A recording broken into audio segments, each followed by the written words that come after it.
안녕하세요, 아저씨입니다. 잘 지내고 계시죠?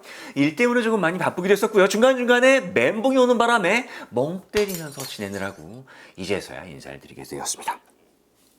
오늘은요, 책상에서 놓고 쓰기 괜찮은 10만원대 PC용 모니터 스피커 베스트 5종을 소개해 드리려고 합니다. 사실상 모니터 스피커는요, 음악 작업 등을 하는 스튜디오에서 많이 사용이 되는데요, 꾸며지지 않은, 그러니까 MSG가 가미되지 않은 플랫한 원음을 구현하는데 그 목적이 있습니다. 아니, 그런데 그걸 PC용 스피커로 사용한다고요? 네, 맞습니다. 이제는 방방거리거나 맹맹거리는 사운드를 버리셔야 할 때입니다. 자, 그럼 먼저 가장 중요한 4가지 아주 처절하고 지루하게 출발하시겠습니다. 첫 번째, 크기입니다. 스튜디오가 아닌 책상에 놓고 쓰는 용도이기 때문에요, 크면 상당히 불편합니다. 그래서 너비 150mm 이하의 제품이 되어야 하겠습니다. 그러려면 드라이버 유닛의 크기가 4인치 이하인 제품을 선택해야 하겠습니다. 두 번째, 클래스 앰플리파이어입니다.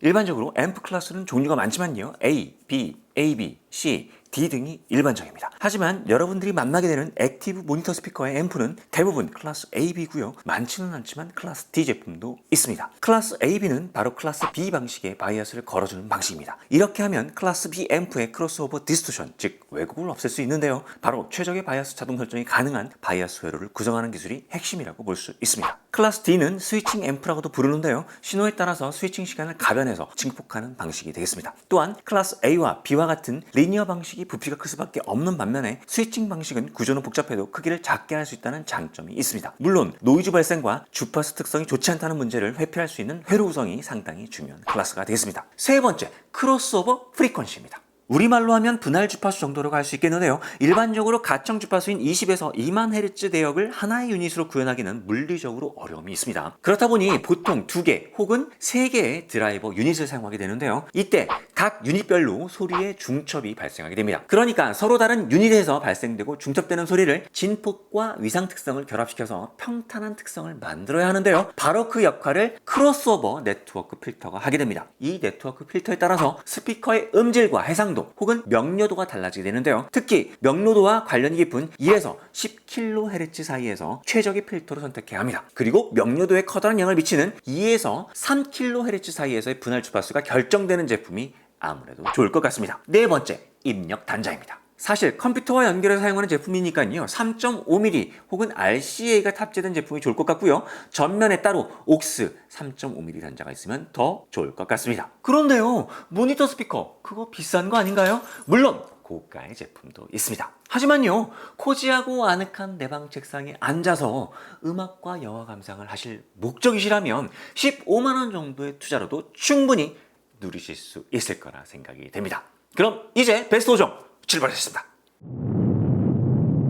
첫 번째, 프리소너스의 에리스 E 3.5입니다. 클래스 AB 앰프예요. 3.5인치 케블라 저음 드라이버와 1인치 실크돔 트위터를 장착했는데요, 사실상 북쉘프형 크기가 아니라면 디자인적인 요소가 그리 크지는 않겠지만 너비가 150mm에 가까운 정도라면 디자인도 상당히 중요하다고 생각합니다. 그런 면에서 보았을 때 상당히 매력적인 디자인이라고 생각이 됩니다. 자, 크로스오버 프리퀀시 2.8kHz, 후면에 베이스 리플렉스 포트, 어쿠스틱 튜닝 노브, TRS와 RCA 입력 단자, 전면에 옥스 입력 단자와 헤드폰 출력 단자, 그리고 볼륨 노브가 있는데요, 무엇보다 전원 스위치가 전면에 있다는 점도 상당히 편리해 보입니다. 조금 아쉬운 점은 스피커에 좌우 전원 스위치가 없다는 점인데요, 뭐 그렇다고 대안이 없는 건 아니니까요, 일단 사운드가 얼마나 플랫할지 기대가 됩니다. 두 번째, 맥키의 CR3가 되겠습니다. 역시 클래스 AB 앰프를 적용했고요, 3인치 저음 유닛과 0.75인치 실크돔 트위터를 장착했습니다. 스피커의 크기는요, 프리소너와 비슷한 크기인데요, 호불호가 좀 갈리는 드라이버 유닛을 감싸는 초록의 라이트 때문인지 유닛이 조금 더 커 보이는 특징이 있습니다. 디자인은 일단 제 취향은 아니네요. 크로스오버 프리퀀시 3kHz, 후면에 베이스 리플렉스 포트, TRS와 RCA 입력 단자, 전면에는 옥스 입력 단자와 헤드폰 출력 단자, 그리고 볼륨 노브가 있습니다. 그리고 진동 패드를 번들로 제공하고 있어서요, 어느 정도 도움은 될 듯 하고요, 좌우 전원 스위치가 있다는 점도 책상 위에서 세팅할 때 편리할 것으로 판단이 됩니다. 단지 전원 스위치가 후면에 위치하고 있는 부분은 조금 불편해 보이고요, 유튜브에서 데모 청음을 했을 때 크로스오버 네트워크 필터의 선택이 조금 미흡한 것 같다는 느낌, 그러니까요, 사운드의 명료도가 조금 떨어지는 듯한 느낌이 들었습니다. 그래서 아마도 베이스가 약간 강화된 듯한 느낌이 들었을 텐데요, 어쩌면 플랫한 사운드가 밋밋하신 분들은 오히려 더 나은 선택지가 될 수도 있겠습니다. 세 번째, 버진 뮤지컬 인스트루멘트의 아르테시아 M200입니다. 아르테시아가 생소하신 분들이 계실 텐데요. 일단 미국 기업이고요. 홈 레코딩을 위한 각종 오디오 장비하고 인터페이스를 개발 공급하는 회사가 되겠습니다. 그러니까 가성비를 어느 정도는 갖추고 있다고 볼 수 있겠는데요. 일단 오늘 소개해드리는 베스트 5종 가운데 가장 저렴한 제품이고요. 유일하게 클래스 D 앰프를 적용한 제품이 되겠습니다. 4인치 저음 유닛과 0.75인치 실크돔 트위터를 장착했는데요. 크기는 이전의 프리소너스 맥키의 제품과 비슷하고요. 디자인은 군더더기 없이 아주 깔끔한 편입니다. 크로스오버 프리퀀시가 2.7kHz, 후면에 베이스 리플렉스 포트, TRS, RCA 입력 단자, 볼륨 노브, 전원 스위치가 있습니다. 그러니까 스피커 전면에는 전원 LED와 로고 이외에는 아무것도 없다는 건데요. 편의성에서만큼은 호불호가 나뉠 것 같습니다. 그리고 유튜브를 통해서 데모 청음을 했을 때 패시브 스피커 같이 뭔가 튜닝이 조금 더 된 듯한 느낌의 고음역이 롤오프 되는 느낌을 좀 받았는데요. 아마도 녹음 환경 때문인 걸로 판단이 됩니다. 하지만 흔하지 않은 클래스 D 앰프의 사운드를 경험해 볼 수 있는 좋은 기회가 될 것 같은데요. 개인적으로는 맥키보다 저음이 강하고 명료도는 더 나은 사운드를 제공하지 않을까 하는 기대를 해볼 만한 제품이라고 생각이 됩니다. 네 번째,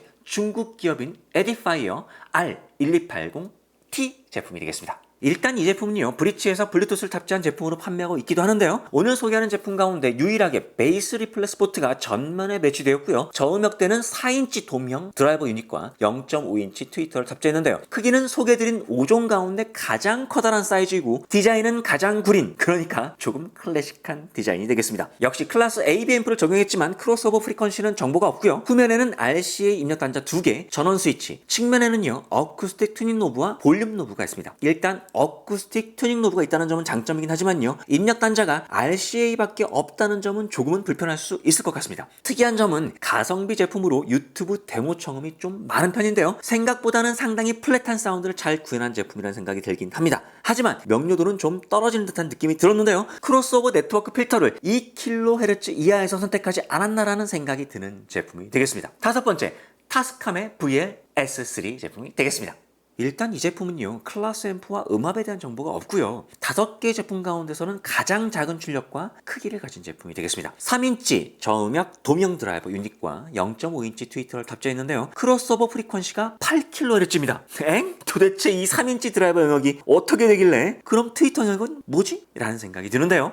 이건 도무지 모를 일입니다. 아무리 오디오로 알아주는 티하게 자회사이긴 하지만요, 일단 의심이 들기도 합니다. 후면에는 RCA와 3.5mm 입력 단자, 전원 스위치, 볼륨 노브가 있고요. 전면과 측면에는 그 어떤 조절 장치도 없습니다. 그러니까 디자인은 군더더기 없는 스피커구나 하는 디자인을 가지고 있습니다. 데모 청음을 해보고 싶었지만 그 어디에도 환경을 갖춘 데모 청음은 찾아볼 수가 없어서 실제 사운드에 대한 말씀은 드리지 못하지만 조금 상당히 많이 궁금한 제품이기도 합니다. 자, 이렇게 해서 상대평가로 가감을 했는데요. 프리소너스 8.4, 맥키 8.0, 아르테시아 7.9, 에디파이어 6.9, 타스캄 6.8로 프리소너스가 1위를 차지했습니다. 어디까지나 스펙으로 구분한 상대평가이니까요, 제품별 설명에 대한 내용을 잘 청취하신 뒤 결정하시는 것이 필요해 보입니다. 자, 이제 선택은 여러분들의 몫입니다.